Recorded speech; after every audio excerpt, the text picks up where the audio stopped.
What's up, Noel Nation? It's the guys from Plant the Spear, and we are trying to roll out some more content for you while we're not on the split screen, still here at ACC football kickoff in Charlotte, and we're going to talk about some Florida State specific stuff now, looking at this upcoming season. And I had a couple of ideas for some shows here, Michael. We're going to talk about today who are 6 underrated players that could kind of that Florida State really needs to step up. Let's put it that way. Yes. Now, we have another one we're going to do where we're going to look at 6 X-Factor players that could change FSU's season if they were to hit. But, you know, the thing about Florida State in 2026 is, like, you do have some nice pieces, right?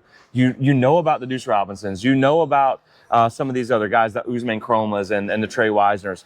But who are some guys who are maybe in that second level, some guys who maybe aren't getting the spotlight that if they were to step up and really hit for Florida State this year, man, it could really make for a much better season because, you know, Florida State right now, the depth is what's one of the biggest questions. Correct. And so to have a couple of guys step up in that role, now some of the ones we're going to talk about are starters. Yes. But some of these other guys, man, if they step up and you can like kind of count on them and take that to the bank, man, it would be huge for Florida State in 2026. Yeah, absolutely. These are the type of players that they've been on the roster and they've maybe had some time there. We've seen maybe bits and pieces of flashes, but it's now like, hey, now or never. You've got to step up. This has got to be a year. If you want Florida State to have a winning season, to get to a bowl game, to get back to 8+ wins, we need these players to step up. Yeah, and before we do that, let me bring you a quick word from today's sponsor, and that is Alumni Hall FSU. Look, if you guys, the season's coming up, if you're looking for some new gear, the best place to get it is from Alumni Hall FSU. You can get the ultimate Seminole shopping experience at alumnihall.com or on location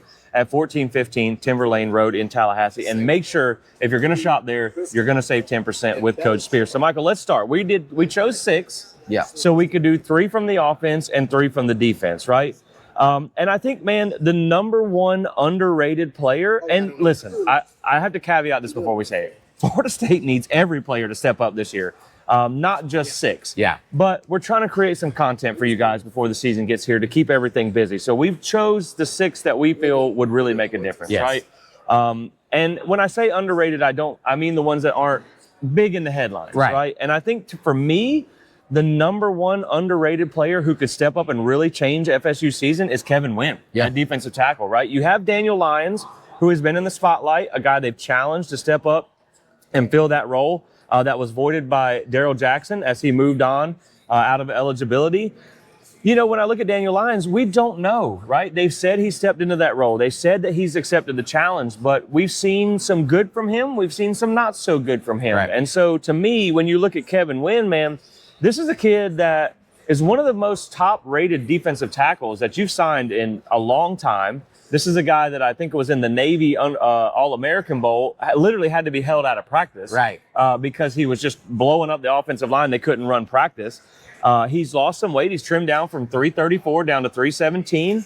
There was a recent weight training video that was just put out where he's lifting basically all the weights in the waiting room. Everything that was there. And there was so many weights they had to put a player on the thing, right? And so, I mean, he's got that ox-style strength. He's a guy who has a lot of talent and a lot of upside. And so, at one of the positions that are in question on the defensive line, man, if you got a big season out of him, man, I think that would be huge because, you know, you look back to the last couple of years, like a Grady Kelly and things like that, where your depth tackles weren't really effective. Man, if you could get a big season from Kevin Wynn, I think that changes what your defensive line looks like. Yeah, absolutely, because you're trying to build depth there, and Kevin Wynn needs to step up. I mean, this is a guy that they went out, recruited really hard, paid probably good money for to get him there. And so, yeah, I would totally agree that he needs to be that. I think my number one player is on the linebacker side of it. I think it's Omar Graham. Omar Graham. I mean, most people have written him off. Most people have written him off. I brought him back from the dead, buried him, brought him back from the dead, triple buried him again. No, this is the year I think Omar Graham has to step up. He's underrated, but he is probably likely going to be one of the starters along that linebacker front. As you said in another episode, which I encourage you to go watch on our YouTube channel, where we did kind of an overview of the ACC Media Days, you talked about how that the linebacker is basically an extension of the defensive line. Yeah. You need those linebackers to do cleanup. And Omar Graham has to be the leader of that. He has to be able to move his hips better. He has to be able to get in the gaps cleaner. He has to be able to do his assignment. He has to be able to get back in coverage. If he can step up and lead the charge in that linebacker group, which struggled mightily last year, we could see significant benefits of them growing this year on the defensive side of the ball. That's huge because everybody's circling Chris Jones right now. Yep. You know, and everyone's saying Blake Nicholson, this is kind of your do or die year. But man, to have in a 3-3-5, it ain't about one linebacker. That's right. It's about all the linebackers. That's so right. having a third linebacker stepping up, and Omar Graham is the guy who's been around the longest, right? He's might be your green dot type of guy, which is the one that calls the plays for the defense. Now, my second one here that I feel like is still flying under the radar, obviously he's still a big name for Florida State's defense, is Ashlyn Barker. This is a guy, you know, you look back to last year, Earl Little at that rover position was your leading tackler. Now, when you're the rover and you're the leading tackler, that says something about your front six, right? That they're not getting the job done. But Ashlyn Barker steps into that rover role as Earl Little transferred out to Ohio State. And so, you know, we saw some of the really flashy moments from Earl Little in the Alabama game. We saw some of the really bad moments from him where he just forgot he had arms when he tried to tackle, and it cost you some big plays, right? A touchdown against Pitt, a touchdown against Virginia.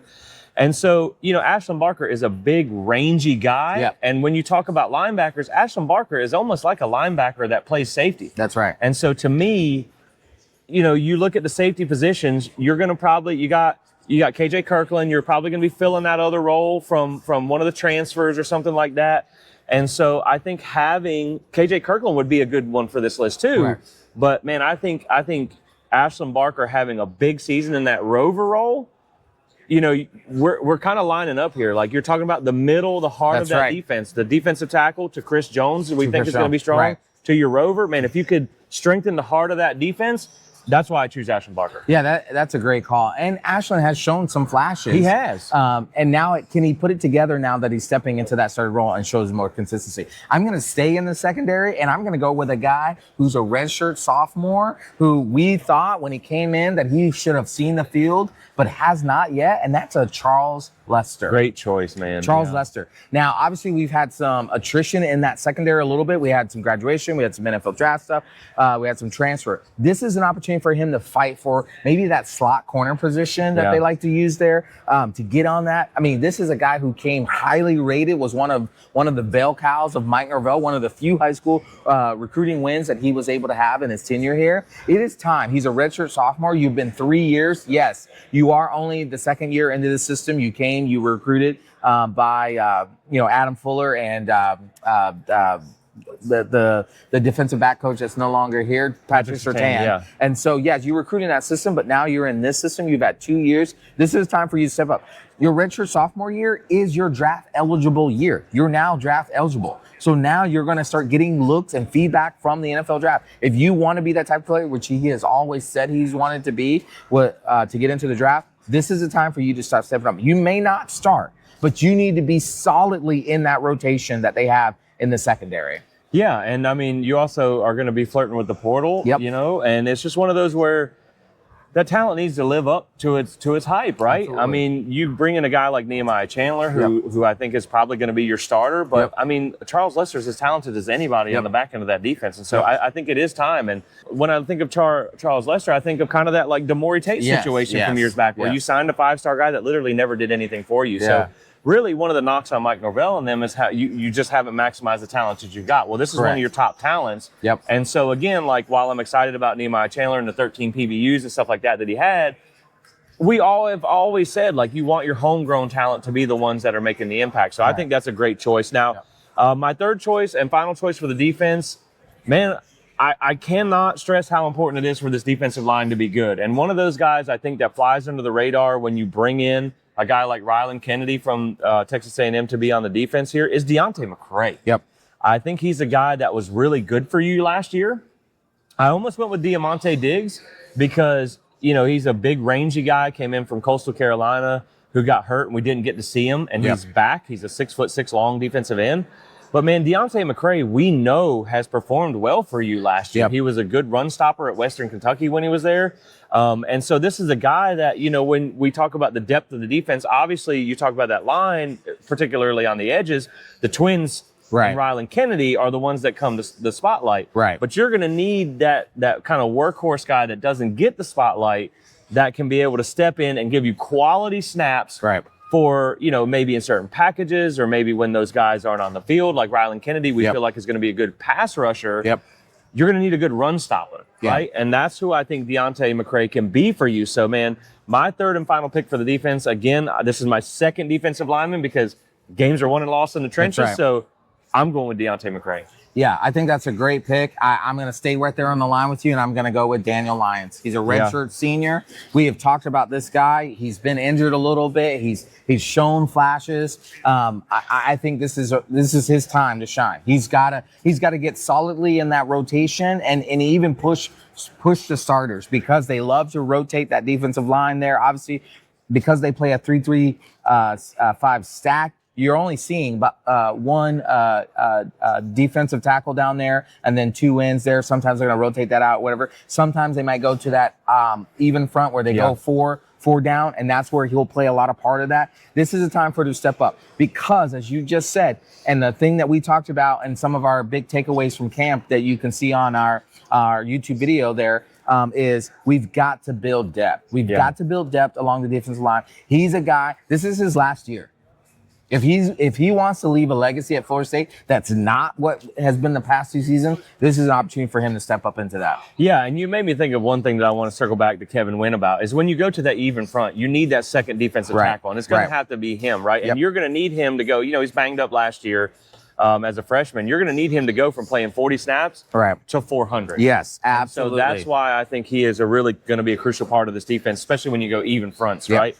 Now let's flip over to the offense and give you 3 for the offense. And Michael, my number 1 is a guy that I've been waiting to pop for some time. He's a guy that you had as stealing my boy. He's your boy. He's your most excited or one of the top 5 players you had on watch for the last couple of years. Who is another player that comes in with a lot of hype, a lot of recruiting, background, and just we're just like when does it show? And that's Landon Thomas. Right. Because I think right now when you look at this offense. We know you have Deuce Robinson. He's a known commodity.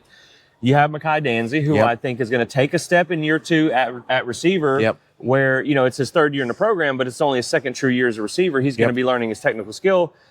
We're like, who's going to be wide receiver 3? You got Javen Boggs, you got Devin Carter, you got Jason Lopez. You feel good about any of the 3, but we haven't quite seen them yet either. We don't know what you're going to get out of that. Well, man, having a really good, dominant tight end type of play from Landon Thomas, and Mike Norvell likes to use the tight end more than Gus Malzahn did. Man, to me, Landon Thomas stepping up and almost kind of being that 3rd wide receiver or being someone who can allow that 3rd wide receiver to kind of feel itself out over the first couple games would be huge for this offense. Yeah, absolutely. I think that's great. Listen, I love Landon Thomas. I'm a Landon Thomas stan. I keep saying that if he is not injured, if he can have a season where he is not injured, where he is on the field and he gets actually used in the offense. And this is one of the reasons I'm actually more excited about having Mike Norvell back as a play caller. He's my number 1 offensive guy. I'll share that with you as well, because if he can be used in the way that Mike Norvell loves to use tight ends, he becomes another weapon that they have alongside of Deuce and potentially Javon Boggs and Mekhi Danzy. Obviously the Lopez kid is developing that we're hearing a lot about out of preseason camp there. If they can develop also Landon Thomas to be that electric, I know they have Desiree Rouse as well too, but man, Landon Thomas was the 5-star that they brought in, that they felt like this is going to be the next iteration of the tight end there. If he could turn into that type of player, man, that really sets this offense even more on the pace of being from good to great. Yeah, definitely. He can be one of those guys that does change the offense. Now, the next guy I have here, again, we've already talked about how important the trenches are multiple times. I'm going right back to that well, man, and that's Braden Joyner, right? Yes. Transfer from Purdue, big offensive line, has a lot of starting experience. Now, you do feel good about what Sandman Thompson could be if he had to step into that center position. But as we know last year, when you're talking about a guy, Luke Pettibon, who was kind of he's like an insurance policy, right? He's just always there. You never really have to worry about him. You feel good about what he brings to the table. man, to have a constant force, a steady force at center who can, one, snap the ball, because we've had issues with that in the past. Like Ashton Daniels has enough stuff to worry about at quarterback. We don't need him to worry about catching the snaps, too. That's right. That's right. So, man, I really think Braden Joyner is a guy on this offensive line that you got a couple other pieces you're trying to figure out at the guards and the tackles and, how you can move a guy here and there.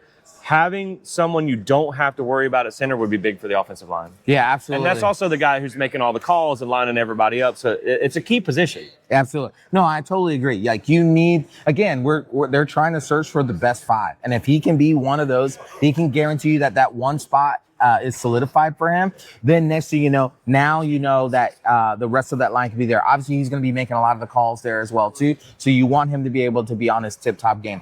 I'm going to go with the wide receivers. And I'm going to go to a guy who we saw a small glimpse of it, and then he just spent, really the most of the season fighting injury, and that's Javon Boggs. Yeah. When he was coming out of preseason camp last year, that he was the talk of the town. Last year at ACC Media Days, that's what they talked about. They kept saying, this is a dude, this guy. Everybody's saying that. Wait till you see him on the field. And we saw small glimpses of it. But right now, we know that we have Deuce White out, and we have a version of Mekhi Danzey that we think could be better than just a trick play person.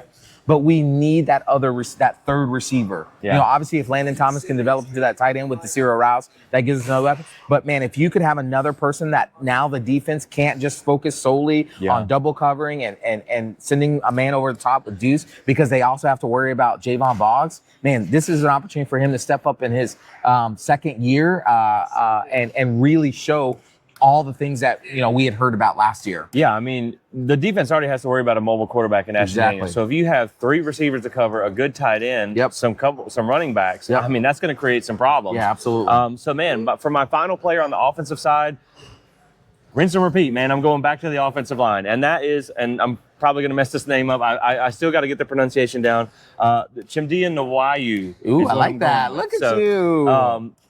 We talk a lot about Xavier Chaplin, right? Yep. If you talk about the X Factor guys who can change the season, that's probably an Xavier Chaplin. If you're talking about the underrated guys who can really help Florida State take it to the next level, this is that guy to me because, you feel like you can have a staple at left tackle. I think he's going to be like your Michael Pettis, right? Where he's and that's Xavier Chaplin I'm talking about, where he's going to be your staple at left tackle no matter what, right? Unless he's just gets hurt or he's terrible. Right. The problem you have on the right side of the line is we have Nate Papps, right? He was a guy who has experience at tackle, would be better fit at a guard. At a guard position. If this doesn't work out, you can slide him out there. Jonathan Daniels is another guy at tackle that you're like, we got him, but we don't know if he's going to be good enough. We don't know if he's ready. You brought this guy in. He's got a couple years of eligibility. Man, if you could have a steady staple at your tackle position where you're not putting guard-type bodies at the tackle, which we know Florida State has had to do a lot in recent years, man, if you could have a guy opposite of Xavier Chaplin that could really hold down that right tackle spot, man, and keep the pressure off Ashton Daniels, I think that would be really, really big for this offensive line. Yeah, I totally agree on that. Well, my last one is I'm going to stay in the running back room, but not for a running back role. I'm going with Sam Singleton Jr., and here's why. Now, listen, this kid has been passed over more often than not. Yeah. He's probably looking at a third string in the offense right now behind Osman Kroma and Trey Wisner. So he's probably the third running back they're going to probably look at.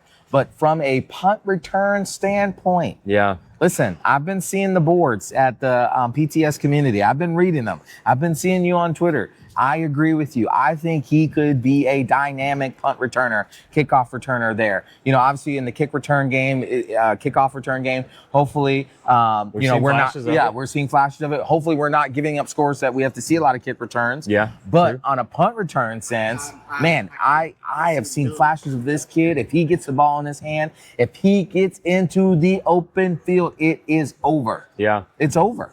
And I think this is an opportunity, hopefully, that the coaching staff would recognize that, and hopefully he would recognize that, hey, I might not be getting as much touches from a running back standpoint, but I can get the ball in my hand other ways. I can also become one of those little gadget plays where I'm running Wildcat, where I'm running, I'm running routes and things of that nature. Man, I think this is just an opportunity I believe he's going to be a redshirt senior this year. Yeah, I believe it's his last year. He's a talented kid, high 4-star. So this is an opportunity for him to step up. I think if they can find a role for him that's consistent and leverage that speed and that agility and that breakaway type skill, man, he could be a difference maker for Florida State this And, season. when you talk about a kick returner and being a difference maker, it all starts with catching the ball. Exactly. So, like, exactly. Even if he never gains one positive yard of return, as long as he could be back there fielding and catching kicks, Exactly. I love the pick. So that's going to be our 6 guys who are underrated players who could really help elevate Florida State's season in 2026. Again,